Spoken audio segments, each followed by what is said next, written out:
Okay, it's with great pleasure that I introduce our next speaker, Anna Caione. Anna is an academic tutor at Swinburne University of Technology and also a sessional TAFE teacher at Melbourne Polytechnic. She has a Master of Arts by Research from Monash University and a Bachelor of Education from the University of Melbourne. And she has lived in Italy and completed a Diploma of Fine Arts from the Albertina Accademia, is that the correct pronunciation? Thank you very much, of Fine Arts in Turin, Italy.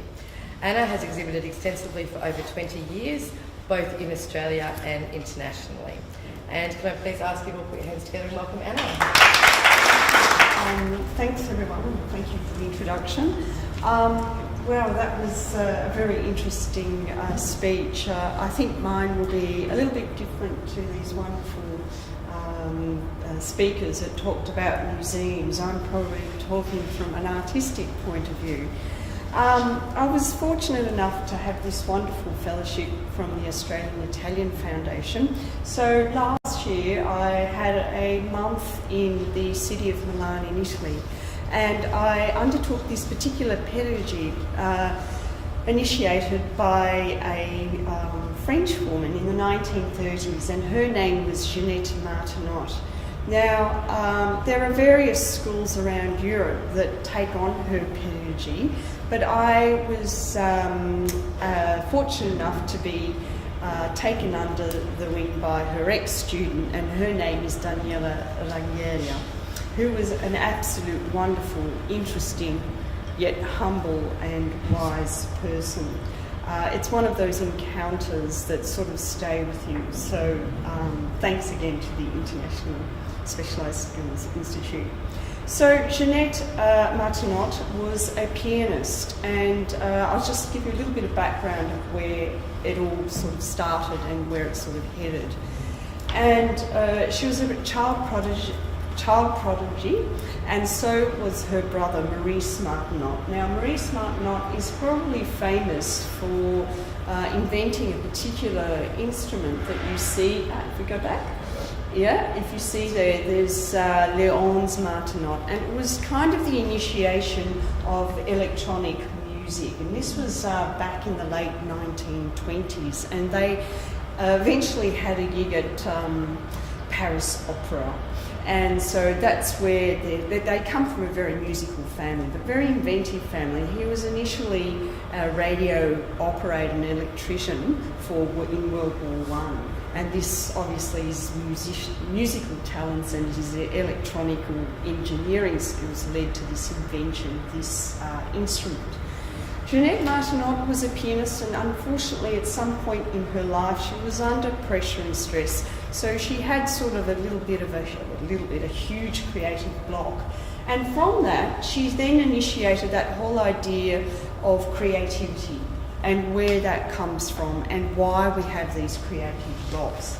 And so she was fortunate, obviously a privileged background as well. She set off to, we're talking 1920s and 30s, so she was a woman who was able to travel to Asia and met a very important person by the name of Rabindranath Tagore, who was the first non-Western poet to win the Nobel Prize in 1913.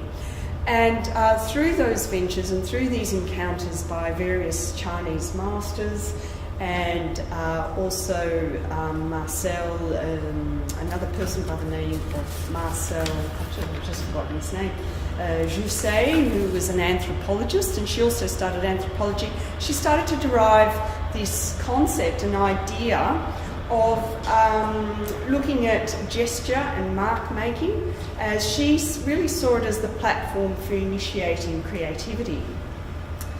And she perceived this as the fundamental human need in terms of how we operate. So if we go back to prehistoric times and go into caves, the gesture and signature and mark making has always been an innate sort of part of our being and who we are. So going back to, so what we see on the board there is, it's all about sort of being in contact with, I suppose, your inner drive and your inner creativity. So what happened was in this in this course, there were various, it was a quite intensive course, it was for 1 month, and we kind of explored various areas, and one of them was lines and their strength of expression.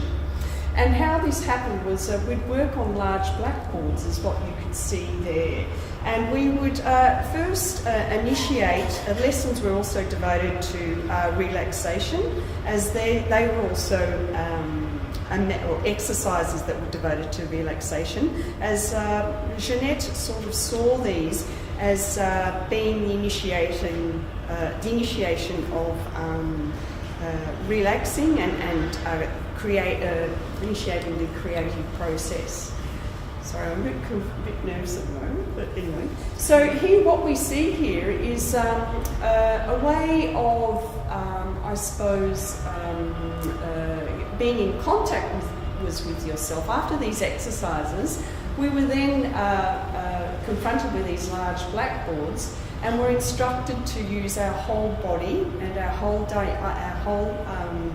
being, and we would use chalks to sort of throw these lines across these boards.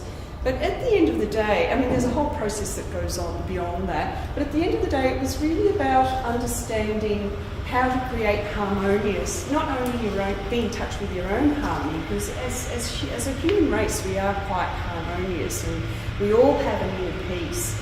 And I think what also, and that can then be exerted through these particular exercises. So it was quite intense, because it was, if you see these circular motions and these sorts of lines that you see here, it was really about creating a sense of balance in the process of creating. So if we move on to the next slide. So we also looked at Chinese calligraphy, and that whole idea of how complexity can then become simple. So all the line works were originally quite complex, as what you could see, and then initially they become fewer and fewer, where I was only allowed to use 2 or 3 lines to create perfect harmony, as you can see in the centre image there. And they're chalk marks, which in effect were very similar, and she will talk about Chinese calligraphy as well, to how some of the Chinese calligraphists work as well in terms of creating these harmonious brush strokes. And I also happened to do a little bit of Chinese calligraphy while I was in Milan, and there was this whole notion of using the brush and being within the brush, and even how you flip the brush and transform that process onto the surface or the paper of the work, and being connected with that as well was very interesting. Because Jeanette Martenot also talked about the pressure of playing the piano, and how each musician becomes so attuned by how they touch a note or a key note on the piano, and that in some way she discusses how it defines a brilliant piano player to one that's not so brilliant, because they're so in tune with who they are and how they process their movement and their sense of touch on the keys. And this also transforms into art and painting and sculpture and all of those kind of processes that are to do with the creative arts, even dance. So it was really fascinating. I kind of entered into this journey of discovering my own sense of, I suppose, how I create my work in the moment and my own impressions, and how that connects with my my output and my creative process at the end of the day. So if we move on to the next slide.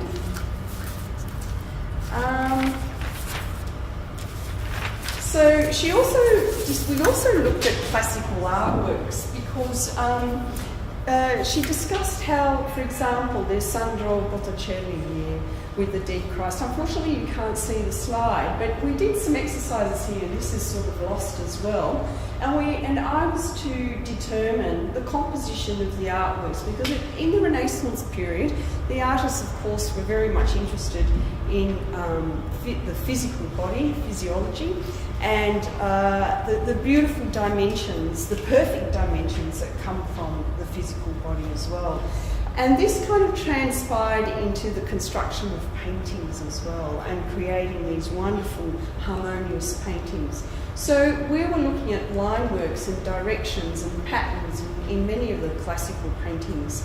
And we also looked at, say, for example, the discus thrower and this wonderful sort of swerve that you can just, it's just that moment. And this is like, 2,000 years ago, where one was able to capture the moment of the discus thrower, yet it's in perfect harmony. There's this beautiful curve that comes right round the discus play. Even back then, they understood that, we have this wonderful harmony in our body. I think the main thing that I also learned about the bunny is that we are mathematically aligned, and so all the lines that you saw in the previous page were all done. I did not use a ruler. They were perfectly straight, and they were perfectly aligned and perfectly balanced.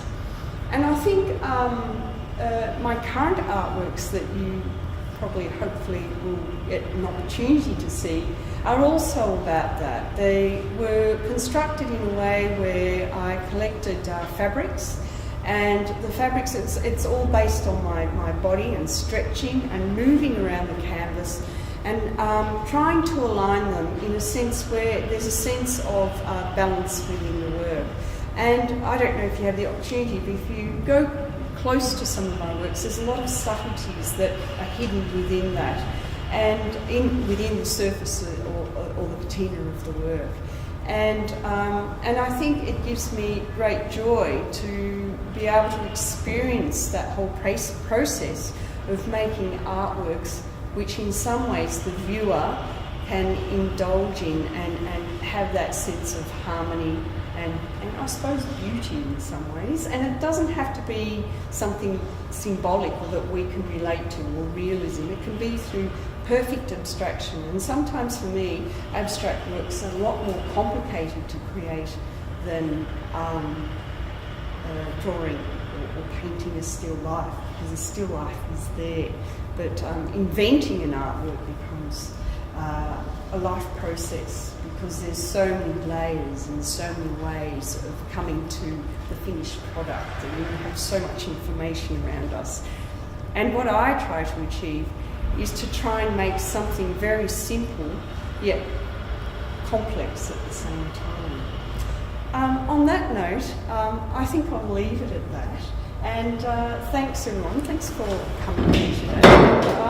I forgot these ones as well. So, sorry, I'll just quickly go through these slides. It won't take too long. This was looking at planes and values, light and volume. And here we have a sculpture that we would look again at artworks done by various artists. And this was a sculpture in sandstone, and we were to replicate, I was to replicate that using Conte chalk. And the idea was to look at lighting and volume, and we were working very much so with pressures that were within the Conte of the chalk. So we're really in the moment, and I was following my instinct, but also understanding the pressures of each sort of mark or tone or volume that tone or pressure that I would apply to create volume within the work.